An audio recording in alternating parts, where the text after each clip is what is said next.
É bom celebrar ao Senhor com júbilo, porque Ele fez grandes coisas. Quando o pastor Edmar cantava aqui com a igreja, com o nosso Ministério de Louvor, ele nos dirigindo a refletir sobre o propósito de Deus. E Deus é soberano nos seus propósitos.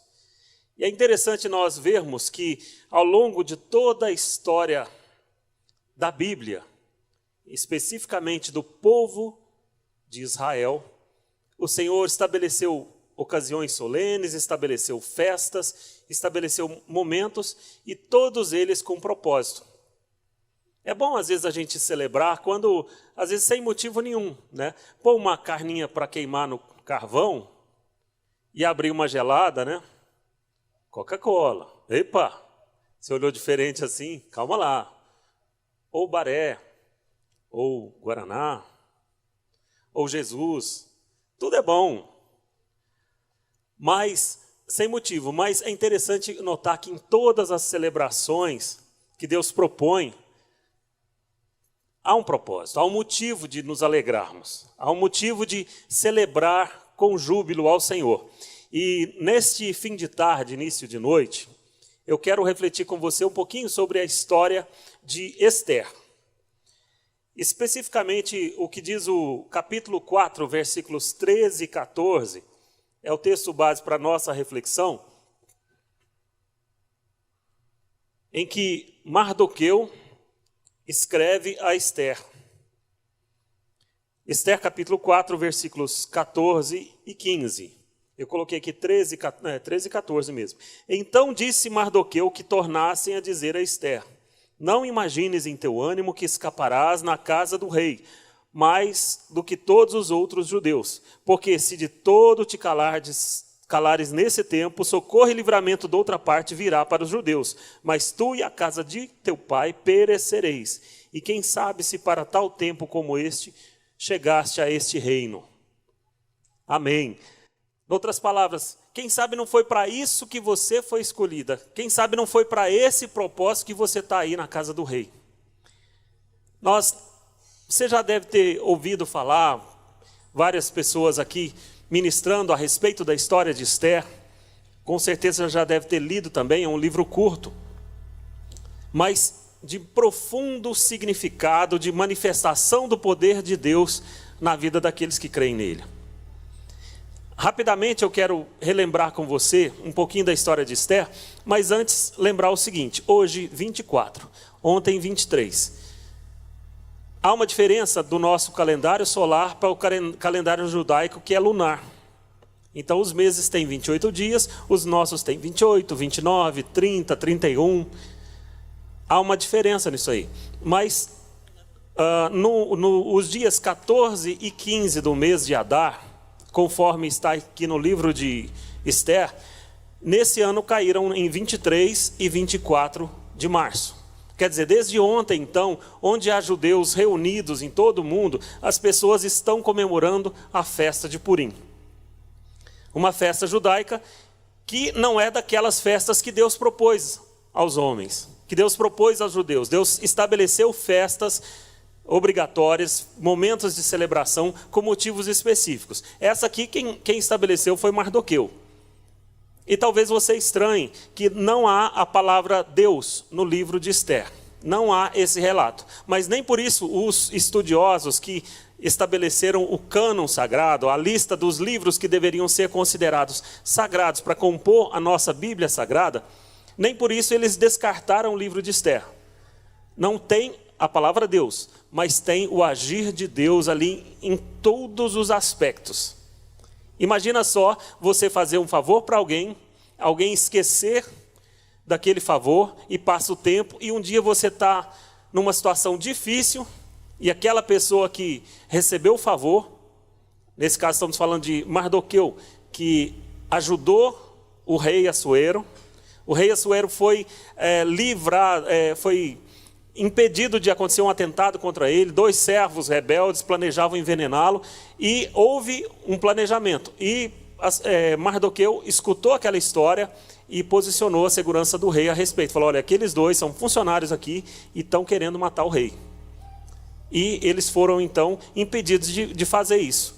E aí, Assuero mandou registrar. Vai lá, pega a ata oficial, o livro dos heróis, dos feitos da nossa nação, e registra aí, então, que Mardoqueu impediu o rei de morrer. E o tempo passou. Mardoqueu era funcionário público ali. Mardoqueu era judeu. Esther era judia. Eles foram trazidos do exílio da Babilônia para a Babilônia. Dali eles foram levados para outro lugar. Então eles já estavam na Pérsia. Estavam ali de maneira... trabalhando como escravos. Mas a nossa noção de escravo diz muito a respeito do que a gente conhece dos livros de história, dos escravos africanos, que sofreram castigos terríveis, que sofreram privações, mutilações, que eram tratados como mercadoria. Havia uma relação um pouco diferente desses escravos judeus que estavam ali, que foram escravizados por permissão de Deus, porque um dia se rebelaram, por repetidas vezes se afastaram de Deus, e Deus permitiu que eles passassem por isso, por um propósito, para que eles pudessem ser purificados através dessa provação. E aí, então, eles foram levados cativos. Eles estavam sofrendo ali, mas eles tinham certas liberdades. Mordecai, por exemplo, tinha vários conhecimentos, tinha muitas habilidades. Segundo a tradição judaica, ele falava diversos idiomas, e por isso foi contratado como funcionário público, fazia com excelência o seu trabalho ali junto do rei. E aí, ele faz esse negócio, ele ajuda, ele livra o rei de morrer envenenado, o nome dele é anotado, e o tempo passa e as coisas continuam como estão. E acontece que a festa de Purim fala exatamente das sortes que foram lançadas. O Amã era um cara ruim, mas que tinha um parentesco ruim também. Se você olhar aí, ele era dos Agagitas, que eram os descendentes de Agag, que eram lá do parentesco dos Amalequitas. Quando fala em Amalequitas, você só pensa em coisa ruim na Bíblia, porque era um povo que deu trabalho para o povo de Israel. Quando Saul, voltando um pouco na história, é escolhido rei, então aquele rapaz bonito, forte, musculoso, cabeludo, cabelão bem tratado, um cara distinto, que se destacava no meio das tropas. Mas deixou, como se diz, a vaidade subir a cabeça. Saul começou a desobedecer o que Deus falava através do profeta Samuel. E quando foi lutar contra Agag, Deus falou, mata tudo. Mata as pessoas, elimina esses inimigos, destrói os rebanhos. E aí Saul falou, não, vamos matar todo mundo, mas não mata o rei, não. Não mata o rei, sabe-se lá por quê. A Bíblia não entra em detalhes, mas será que subiu para a cabeça dele? Falou, não, eu vou mostrar a minha benevolência. Eu sou um rei muito bom. Eu vou ter compaixão com os meus inimigos. Mas aquele cara ali não era para ter compaixão com ele. E aí Saul olha aqueles rebanhos bonitos e fala, não, nós também não vamos matar os melhores, vamos separar o que há de melhor aqui, de gado, para levar em sacrifício para Deus. Vamos dar de oferta, vamos levar para a igreja esse negócio. Isso aqui é bom demais para matar. Talvez algum conselheiro falasse, olha, mas Samuel disse que Deus quer que mate tudo. Falei, não, mas talvez Samuel tenha se enganado, vamos levar isso para a igreja, vamos dar isso de oferta. E desobedeceu. E o certo é que naquele momento ali, o que aconteceu? Deus se entristeceu com Saul e ali começou a derrocada do reino de Saul. Esse cara que ficou vivo, esse rei Agag, ele teve filhos. E o que era para ser ali encerrar uma dinastia, por desobediência de Saul, esse povo continuou. E esse povo se misturou aos judeus. Segundo a tradição oral, era o mesmo povo que estava lá tentando atrapalhar Neemias na reconstrução dos muros de Jerusalém. E esse povo foi uma pedra no sapato do povo judeu. E aparece lá então Amã, que se aproximou do judeu, e por raiva de Mardoqueu, porque aí Amã é promovido, e o rei determina que todo mundo tem que reverenciar Amã, se dobrando, se curvando a ele.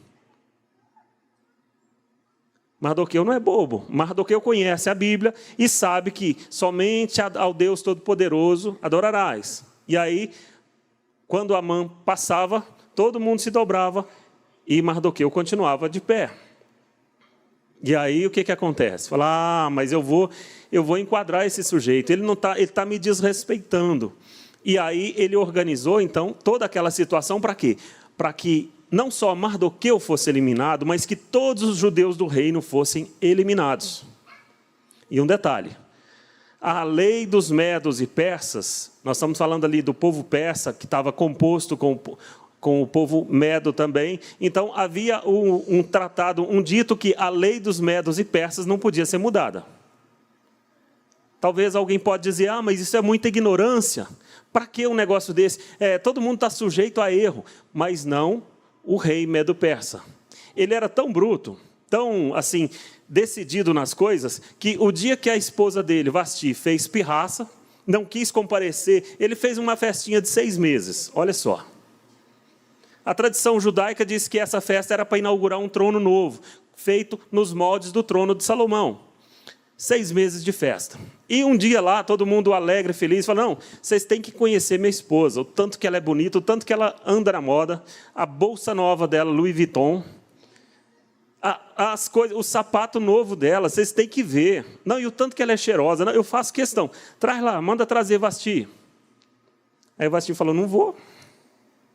Hoje eu não estou para festa. Hoje eu quero me recolher.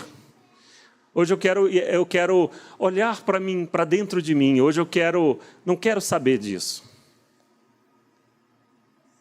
E aí ele falou, tá bom então, deixa comigo.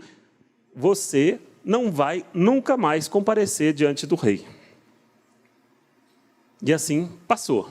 Só que ele é apaixonado, né? Ela é tão bonita, tão gente boa. Será que eu fiz isso no momento de bobeira? Passou a festa, passaram-se os anos, e o povo, os conselheiros, vendo que aquele rei estava com saudades da companheira, falou, não, vamos organizar, vamos fazer um concurso aí para escolher uma nova rainha para o rei. Ele falou, tá bom, então, chama as mais bonitas, as moças mais bonitas do reino, e traz. E aí tem lá um funcionário público, Mordecai, aquele judeu, ele vai e fala para sua filha adotiva, sua parente que adotou, porque os seus pais que foram trazidos do exílio morreram, ela estava sozinha. Olha só o propósito de Deus. Uma improvável órfã, uma improvável que estava ali sendo criada pelo seu parente. Ele trabalhava lá dentro, ele soube do concurso, falou, se apronta porque vai ter um concurso e você pode virar a rainha. Talvez ela pensasse, mas não é para mim esse negócio, quem sou eu? Eu não tenho pai, eu não tenho mãe, a minha vida é tão triste, está tudo contra mim, eu vim para esse lugar. E convenhamos, você está num lugar diferente, onde a comida é diferente, as pessoas falam diferente, as pessoas têm gostos, preferências, têm leis, têm valores diferentes dos seus, tudo é pior, tudo é mais ruim. Talvez você teve a experiência de mudar para um estado de uma região distante do Brasil, ou morar em outro país. Uma das coisas que mais a gente estranha é a culinária. Quando a gente veio para o Goiás, em 1984, como eu estranhava o cheiro do piqui. As pessoas fazendo piqui em casa. Que coisa fedida. Hoje eu almocei piqui, glória a Deus. Aleluia. Apaixonei. Cominho, a primeira vez que eu experimentei cominho. Que coisa triste, que coisa ruim. Os adjetivos mais, digamos assim, menos ofensivos, a gente diria que ele parece inseto esmagado, né? Hoje eu tenho o meu próprio vidrinho de cominho, que eu jogo na comida. Ninguém lá em casa gosta ainda, sabe? Só eu. Mas eu gosto.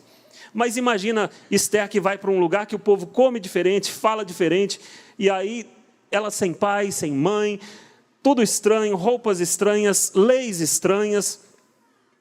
E aí é chamada, então, para participar desse concurso. Um concurso de beleza, mas o rei é ignorante demais. A mulher dele deu um piti lá e ele simplesmente tirou ela da presença dele. Nunca mais ela vai ver o rei. E se der algum BO? Ela nem pensava, talvez, em ser escolhida. Mas o certo é que 127 das mais belas do reino, inclusive Esther, ou Hadassah, que era o nome judaico dela, foram escolhidas, foram colocadas de molho em perfumes, por um ano sendo tratadas com os melhores cosméticos que existiam naquela época, tratadas com os melhores alimentos, vestindo as melhores roupas, para ao final daquele tempo ser escolhida a rainha. E aí aquela improvável, a escrava órfã, por um propósito de Deus, foi escolhida a rainha. E o certo é que houve esse edito para que todos eles, dando um salto à frente na história, você vai se lembrar de que Amã colocou esse decreto para que os judeus fossem eliminados. E aí então foram lançadas sortes, definiram o dia e o mês e o ano para que isso acontecesse, para que todos os judeus fossem mortos.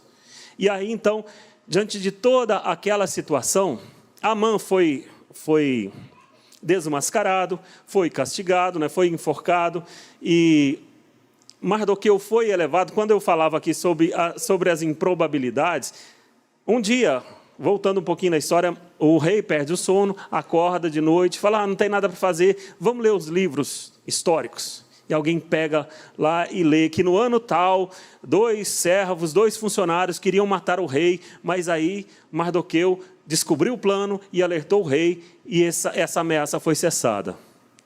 No meio da madrugada, aquele rei insone lembra de perguntar, e o que fizeram para o Mardoqueu?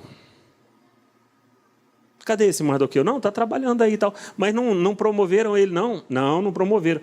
Não, então vamos dar honra para ele. Enfim, essa história de Esther mostra propósito de Deus em tudo, em diversas situações, em situações que, às vezes, para nós, pareceriam derrota. E nós trazemos isso para a nossa realidade hoje.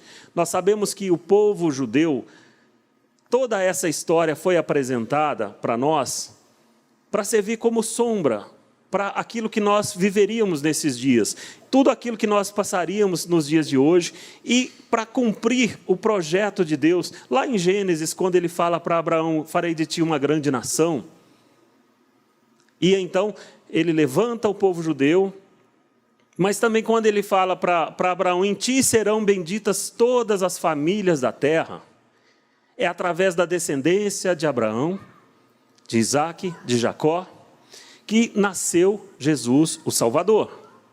E através dele nós fomos feitos filhos. Nós também, pelo pecado, nós éramos considerados improváveis. Nós não tínhamos acesso à vida eterna, mas através de Jesus Cristo nós fomos feitos filhos de Deus. Nós fomos reconciliados com Deus. Por quê? Porque todo o pecado, toda a morte que estava direcionada a nós foi quitada. Todo o débito foi quitado com o sacrifício de Jesus. E é interessante nós notarmos que hoje, em alguns lugares, se comemorou também o Domingo de Ramos, a entrada de Jesus em Jerusalém. O começo daquela semana que Jesus, novamente, cumprindo um propósito, foi para Jerusalém, sabendo que ali ele seria morto. Propósito.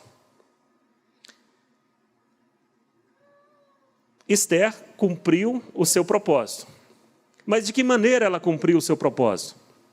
É interessante notar que, às vezes, nós passamos por situações de dificuldade, nós passamos por situações de ameaça, nós passamos por lutas que nós não vemos onde que vai sair, onde que vai vir uma resposta, de onde que a gente vai conseguir dar a volta nesse negócio. Mas nós temos que entender que, uma vez que fomos ligados em Deus, através de Jesus, a Bíblia nos garante que todas as coisas ocorrem para o bem daqueles que amam a Deus, daqueles que foram chamados segundo o seu propósito. Então, a minha mensagem para você começar esta semana é lembrar que, se o seu sofrimento é permissão de Deus, há um propósito nisso. Se o seu sofrimento é Deus que permitiu você passar, Ele é soberano. Ele permitiu você passar por um motivo. Mas quando Ele também te exaltar, há um propósito nisso. O nosso versículo de tema aqui de referência, quando Mardoqueu fala com Esther, manda uma correspondência para ela, fala, olha, presta atenção. Eu acho que foi por esse motivo, foi para salvar os seus irmãos que você foi colocada como rainha.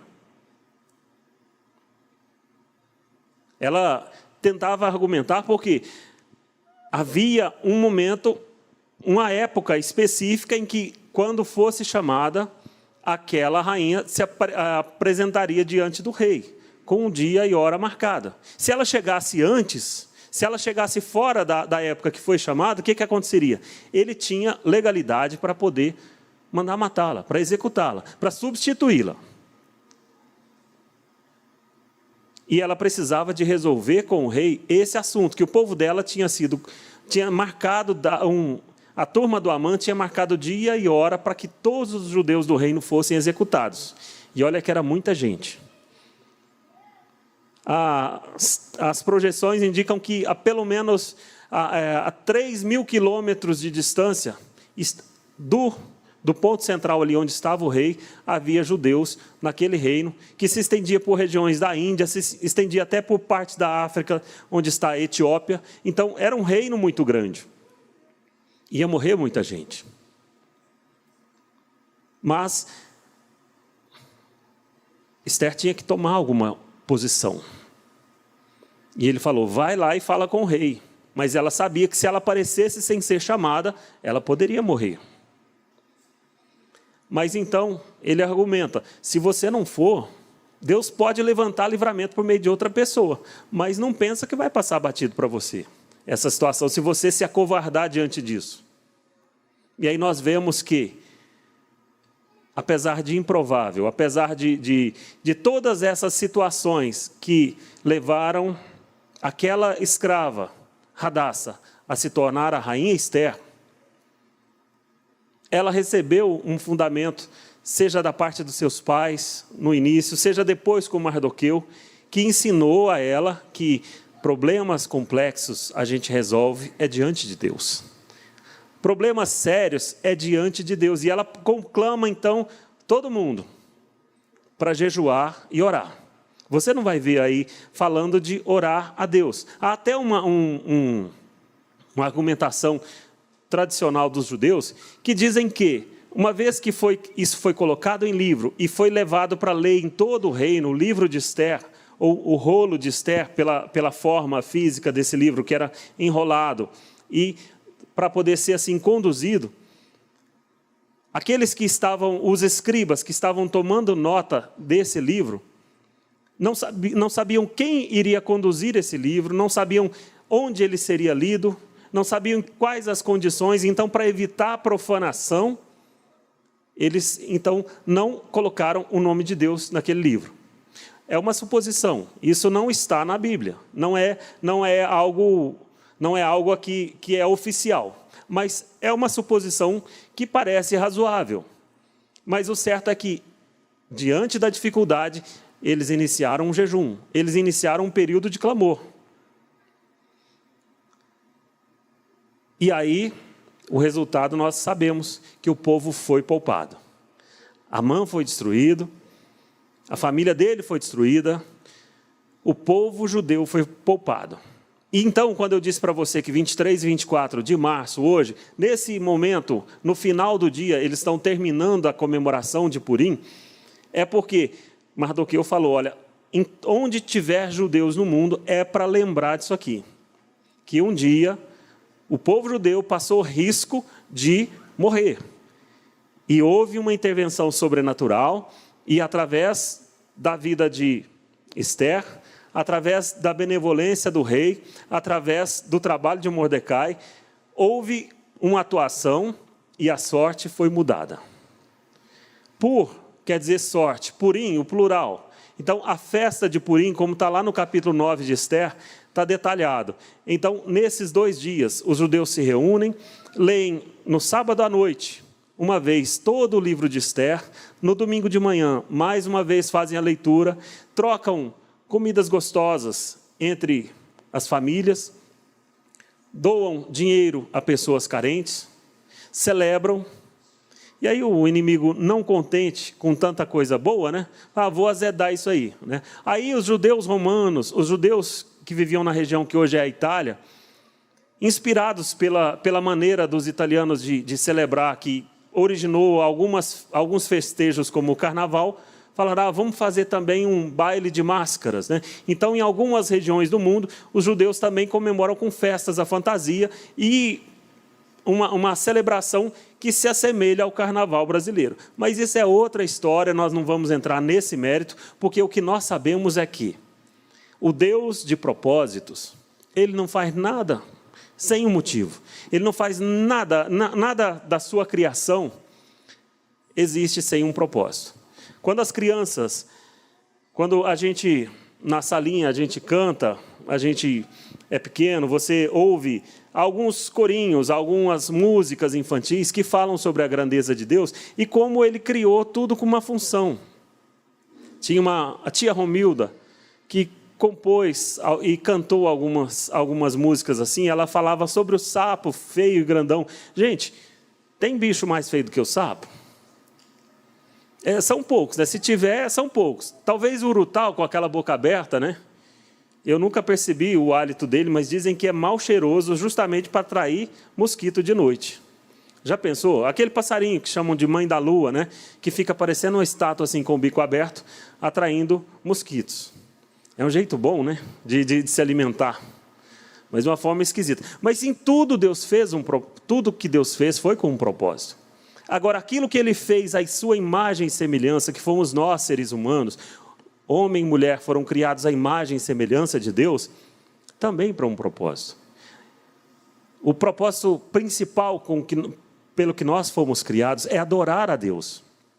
É adorar ao Deus Todo-Poderoso. Mas, além disso, há propósitos individuais também, e cabe a mim e a você descobrirmos qual é o propósito pelo qual nós fomos criados. E fazer cumprir esse propósito, e dar espaço, e buscar em Deus o conhecimento para que esse propósito seja realizado. Eu já estou concluindo, mas eu quero convidar você a refletir sobre alguns aspectos, como a obediência de Esther, que deu acesso para ela a uma posição mais alta. Se quando Mordecai fala para ela do concurso, ela fala, não, isso não é para mim, eu não vou não, eu nem gosto disso. Talvez ela falasse, não, a comida deles é ruim, eu comer aquela comida do palácio, eu não gosto, não quero. Ela obedeceu, ela se dispôs, ela foi chamada como rainha. Deus é especialista em lidar com improváveis. Talvez você pense, eu não levo jeito para cantar, eu não levo jeito para ler a Bíblia, eu não sei nem por que eu estou aqui. Deus te escolheu por um motivo específico. Nada acontece por acaso. Louve a Deus, busca nele conhecer sobre esse propósito, porque esse Deus dos improváveis, nós aprendemos pela palavra que Ele eleva os humildes e abate os soberbos. Então, cabe a nós nos dispormos, nos colocarmos na posição, porque se Ele nos chamar para uma posição, é por um propósito. O decreto era para eliminar todo mundo.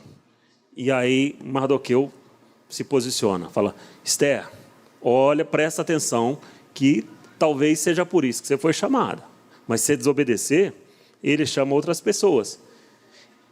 Finalizando aqui, lute com as armas certas.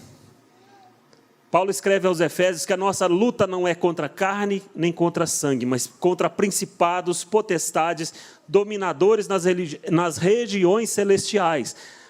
Alguém disse que talvez o mundo espiritual seja muito mais real que o mundo físico. Talvez cause estranheza para você que os judeus, nos dias de Esther, saíram para matar os seus inimigos, já que a lei para eliminar os judeus não podia ser revogada, mas foi estabelecida outra lei. Agora, nós estamos vivendo em outra época. Não tem mais esse negócio de matar inimigos. Mas nós temos que entender que, pela palavra de Deus, o nosso inimigo é o mal. É o diabo e seus anjos. São os principados e potestades, toda uma estrutura espiritual que quer trazer para você o sentimento de acomodação, de derrota, de desconexão com Deus, de falta de propósito.